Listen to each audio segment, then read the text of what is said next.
Hey, this is Malika of Evanston Live TV, and I am sitting here with licensed clinical social worker Sylvia Corcoran. She wants me to call her Sylvia. I love this woman's energy, absolutely, and it's amazing because she deals with people who have, dealing with issues in their life, and she's still this bright energy, and you all are about to see that in just a moment. I've been talking to her about people who are suffering from depression. I'm noticing there's definitely a rise in depression and suicide in our country right now. And I just wanted to get some insight into, what's going on. What is going on? What do we need to do? What are the signs we need to look for? Because I'm hearing more and more suicide attempts, people who have actually succeeded in their suicide, and even young people just diagnosing themselves as depressed. So I'm concerned about a lot of people out there, whether I know you, don't know you personally. I want to be sure that Evanston Live TV can give you something that you can draw back and listen and maybe get the help that you need and help someone else. So I'm going to turn this around to Sylvia, and she's about to educate us on depression and mental health. And look at that smile. This woman is just awesome. Absolutely awesome. So, Sylvia. Yes. Break it down. First of all, thank you, Malika, for this invitation and for the opportunity to be of service and talk about something that's very important, mental health. Yes. And you are very passionate about mental health, especially women's mental health. Yeah. So what's some of the work that you've done in that industry? Well, I maintained a private practice for a number of years, and as we discussed, I'm not practicing right now. I do want to get back to private practice, but I had some health challenges and some other things I was managing, so I wasn't practicing. But in my practice, I worked a lot with women, individual therapy with women dealing with depression, issues of spirituality, issues around anxiety. And what I'm finding, especially with African American women, some women do not go and get the help from a mental health professional because in their minds it may compete with their faith tradition or with their belief. And I don't believe that the two have to be opposing views. The church does wonderful things, and I'm not against faith traditions or religion, but I do think in some instances a mental health professional is needed because a pastor or a reverend is not always equipped to deal with all of the various challenges that people may face. And sometimes there's a dual relationship. I don't know if you can be a parishioner, I have a relationship with your pastor and have that same person be your therapist. Sometimes you have to go outside of the church, and there are a lot of places to go, a lot of well-qualified clinicians in the area that do just this kind of work, to work with women, not just women, but men too, families, children. But I'm more passionate about, women's issues and empowerment, because women are multitaskers. We do a whole lot. And one of my missions is to let women know that no, the word no is a complete sentence. Oh, I like that. No is a complete It is a complete sentence. And a lot of times women add a caveat.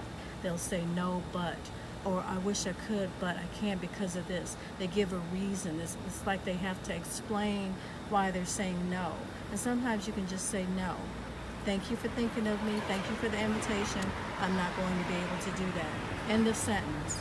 And I think if more women could create better boundaries for themselves and learn to say no and buy themselves like 24 hours or so before committing to something, they would make different decisions about how they invest and spend their time, instead of overcommitting, running themselves ragged, and never having any me time or time for themselves. Does that make sense? That absolutely makes sense.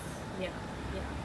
I've gotten better with no, but I was definitely guilty of, let me explain why I'm saying no, because I don't want anyone to feel hurt or rejected or disappointed, but sometimes you just gotta say, no, I'm sorry, I'm not gonna be able to do that. Or don't even say I'm sorry. I remember my stepdad would tell me, Stop saying I'm sorry. You're not sorry.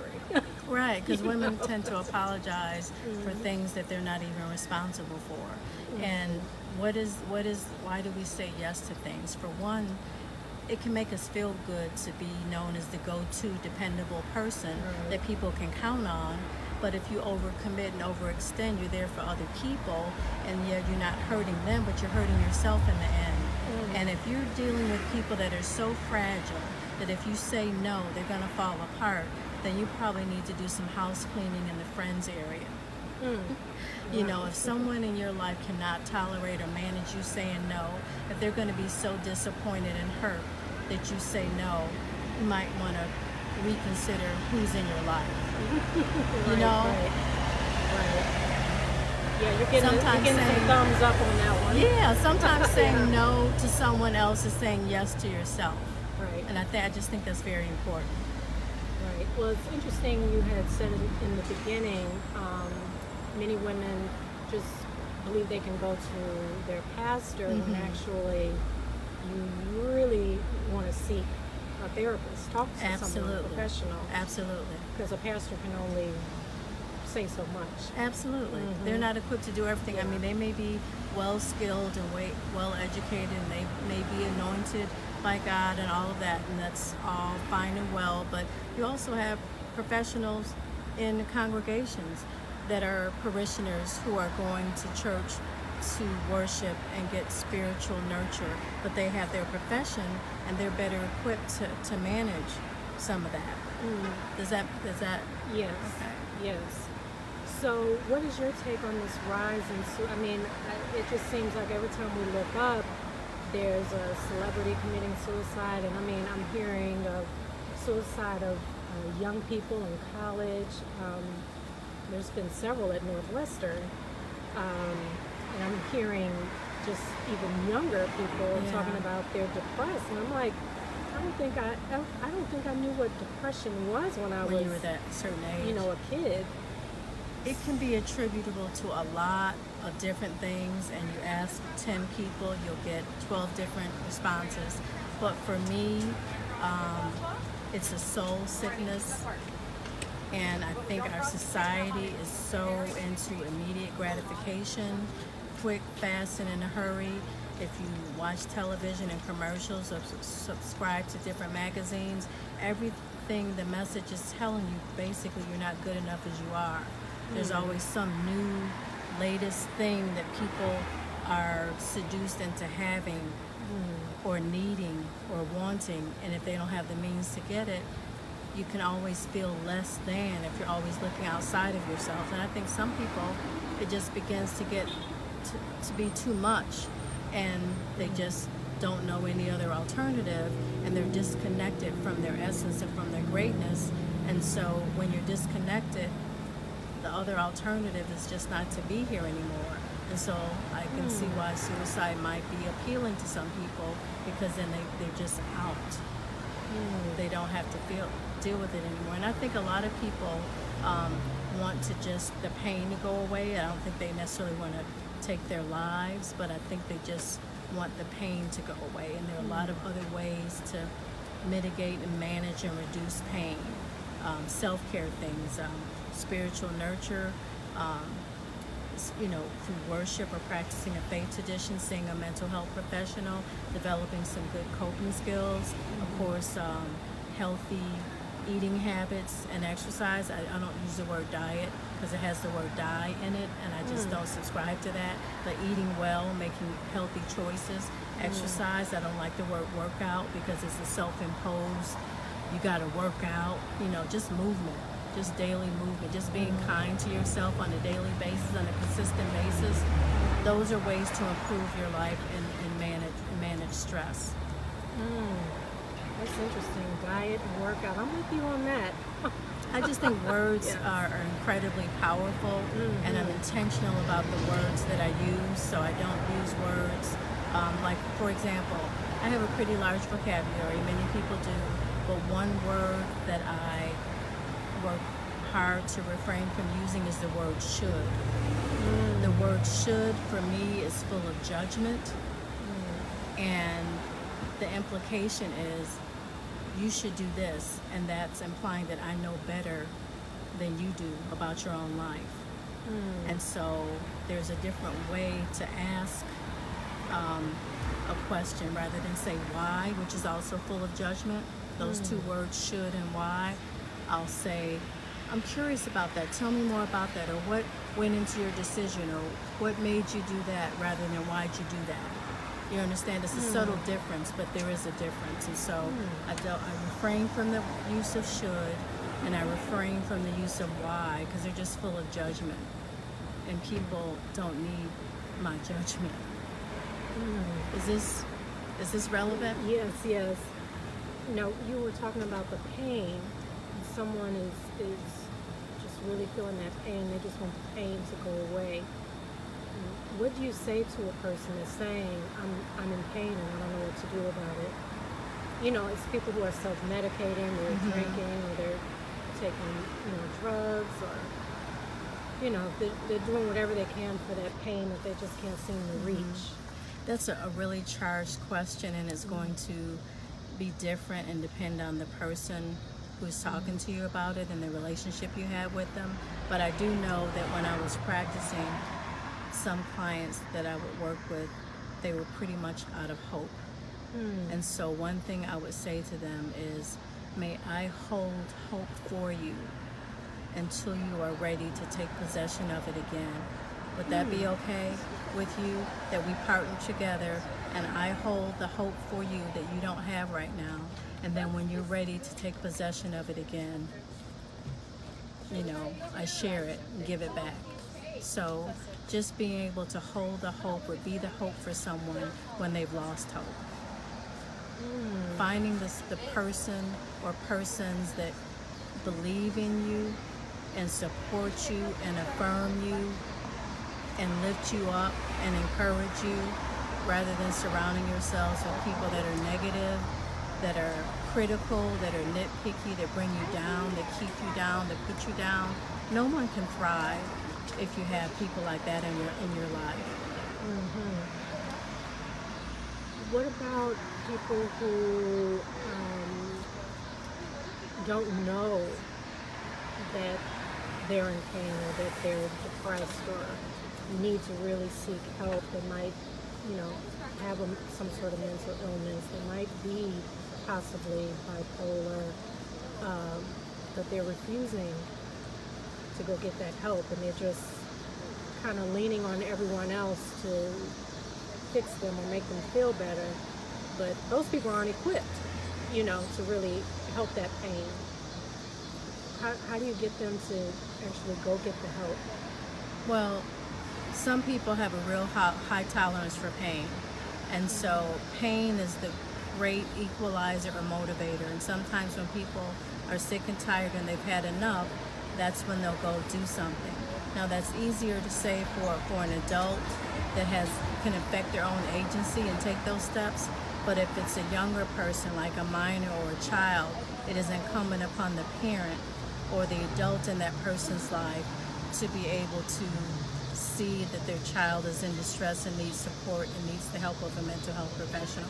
But as an individual adult, people generally are motivated to do something when they're sick and tired of being sick and tired. An example I like to use is like if someone has an ailment and they don't want to go to the doctor. When they get in enough pain, they'll eventually go to the doctor. Interesting. And say, someone actually says, I'm having suicidal thoughts. Do you call 911? Because maybe, I don't know, are they just having a moment at that time, and calling 911 could have some serious, in terms of documentation later? What should a person do in an instance like that? I don't believe in knee-jerk reaction, but I also don't believe in being dismissive of someone's expression of the desire to do harm to themselves. So depending on your relationship with the person, if you're with them, you can do a better assessment. tell me what you're feeling right now. Do you have a plan? If they don't have a plan, you can explore more and talk about it. Say, would you be willing to make an appointment to see a professional? If you want, I can help you with it, or I'll go with you. Now, if it's on the phone, you want to do more questions like, do you have a plan? If they have a plan, you really want to get involved and call 911. You want to err on the side of rather be safe than sorry. But you never want to dismiss it and diminish it as, oh, they're just having a moment, because sometimes someone can be in a crisis and they might just want to do it. But generally, sometimes people say that and they just mean, I just want to be out of my misery. I don't really want to take my life. I don't want to not be here, but I just don't want to be in pain. So you just have to kind of do some assessment. But I would say, don't diminish it, don't dismiss it. Express curiosity and desire to know more. Ask questions, and do not judge the person for the way that they're feeling. Would you suggest, because I often, when I hear these suicide attempts and the ones that actually succeeded, if they did reach out to someone, beforehand, and would it have helped if they weren't equipped to handle what that person in pain was saying to them, would it have helped to get someone like you on the line or call the suicide hotline? Yeah, hotline or some, emergency services, depending on where you are, what the situation is. But the worst thing to do is, like I said, to ignore it and not do anything. And then sometimes, no matter what you do with the outreach, if a person is determined to do this, they just may do it. And then the people that are left behind often feel guilty because they didn't recognize the sign in time, or they feel like they could have done something more. And sometimes, if you know you've done your best, if you know you've been there for the person to support them, you can release yourself from any guilt, because you can't be responsible for everything that a person does. But if you're someone's friend, you are responsible for being a good friend. Is that?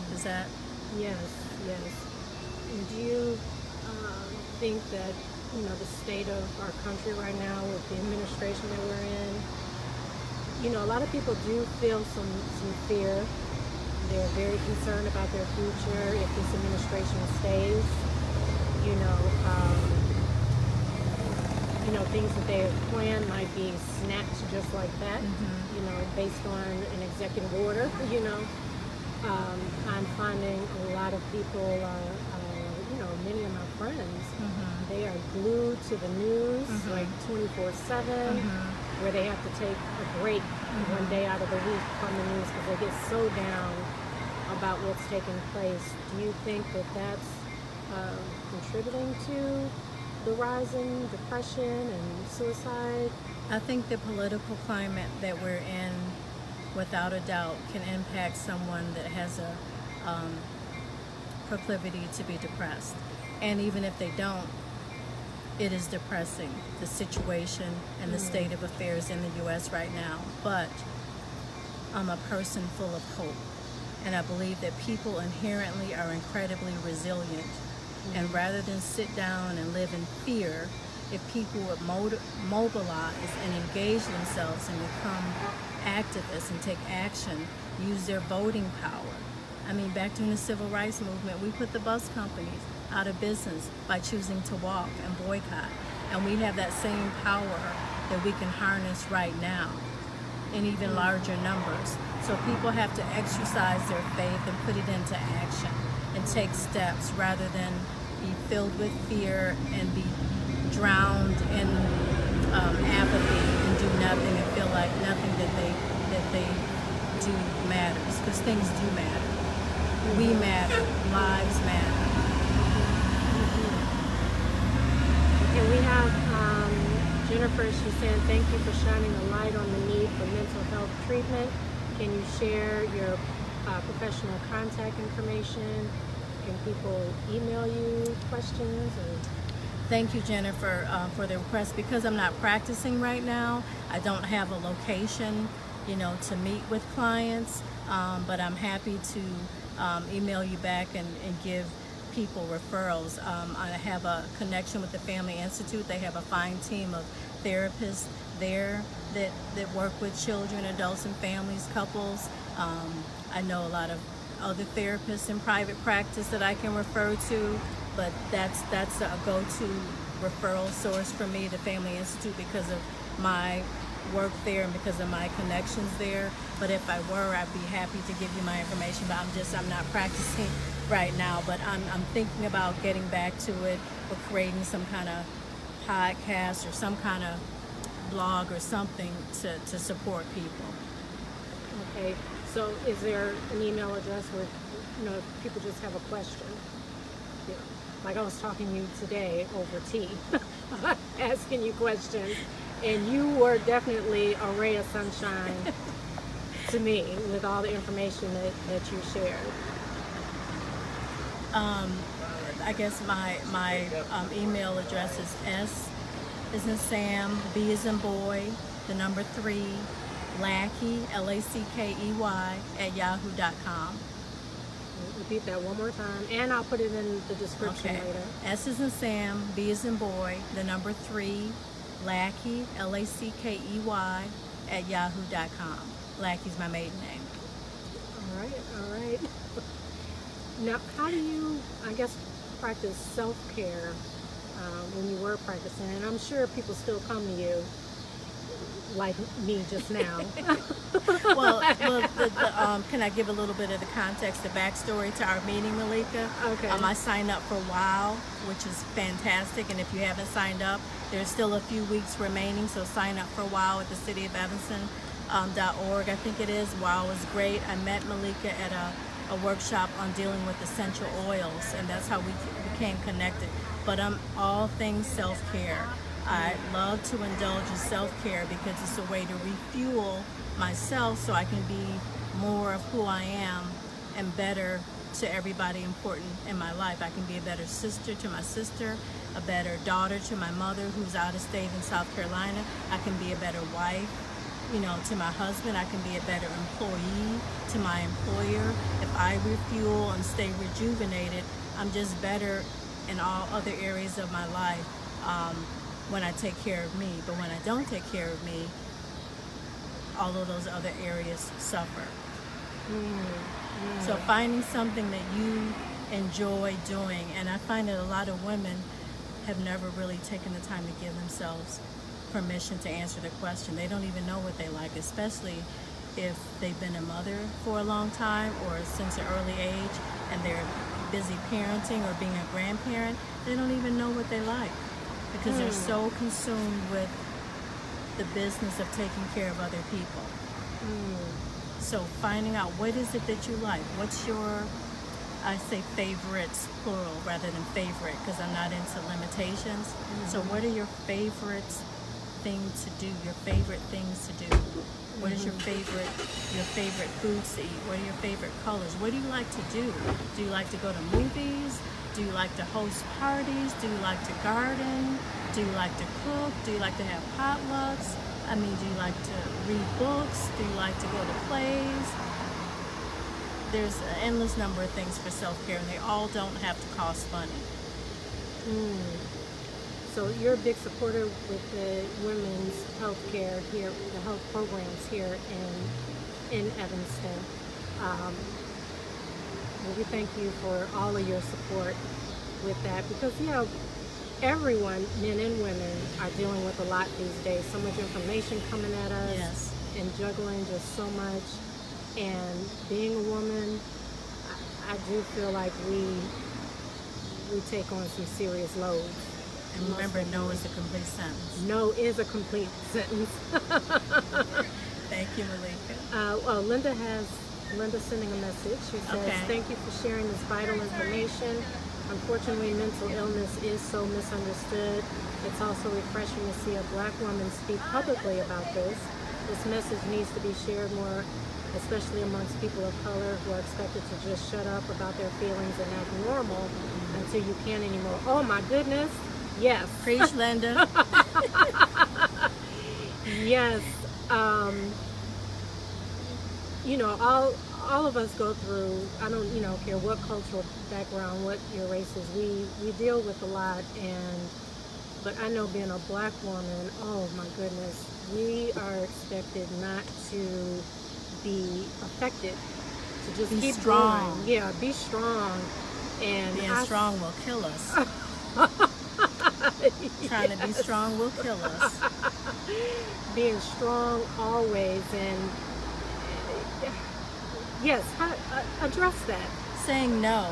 I don't like the term, strong black woman because of what it means. It's really limiting. It means don't show any weakness. It means don't cry. I think we need to redefine what it means to be a strong black woman. To be a strong black woman means saying no. It means allowing yourself to be vulnerable. It means crying when you feel like crying and when you need to cry, rather than keeping it in. Because when we suppress and keep things in, that takes up residence and organs in our bodies and can make us sick. So honoring your feelings and emotions for what they are and not judging them, just letting them be. Strong black woman, we need to redefine that. It doesn't mean saying yes to everything and doing everything for everybody and being all things to all people. It means saying no, not today. Does that make sense? Yes, it does. We also get like, oh, okay, she's about to, okay. No, you're fine. I'm sorry. I just have to, sorry. Okay.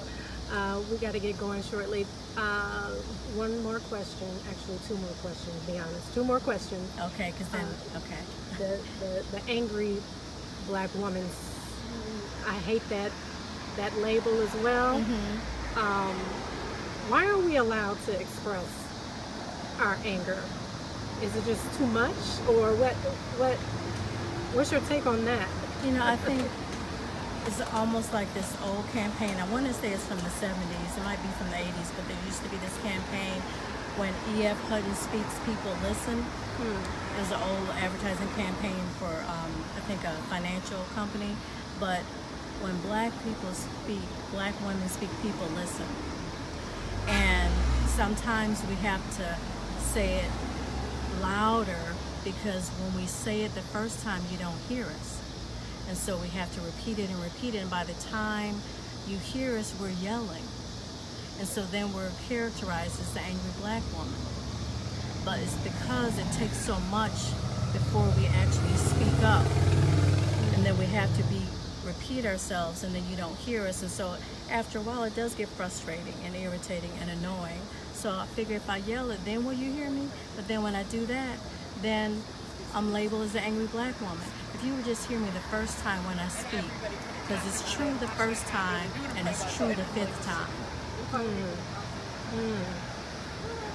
right, now you guys see why I love this woman, why I brought her on, and she has so much more knowledge to share. Give them your email one more time, and I'm going to put it in the description later. It's SB as in boy, the number 3, Lackey, LACKEY @yahoo.com. Okay, and we will have Sylvia back. I'd love to come back. Thank you for having me. Yes, thank you. I'm gonna let you go here. All right, this is Evanston Live TV. Just wanted to bring you a woman who you can drop some questions to. She was a great help to me today. And, it's always good to have someone like Sylvia, in your life. She knows, she listens. That's what I love about her. She listens. So if you guys have questions for her, send her an email. I will put it in the description, and we will have her back on. You guys can ask questions. Her passion is women's mental health, but she deals with everyone, men and women. So, I'm glad we had you on today. It was great. Glad to be here. All right, this is Malika, Evanston Live TV.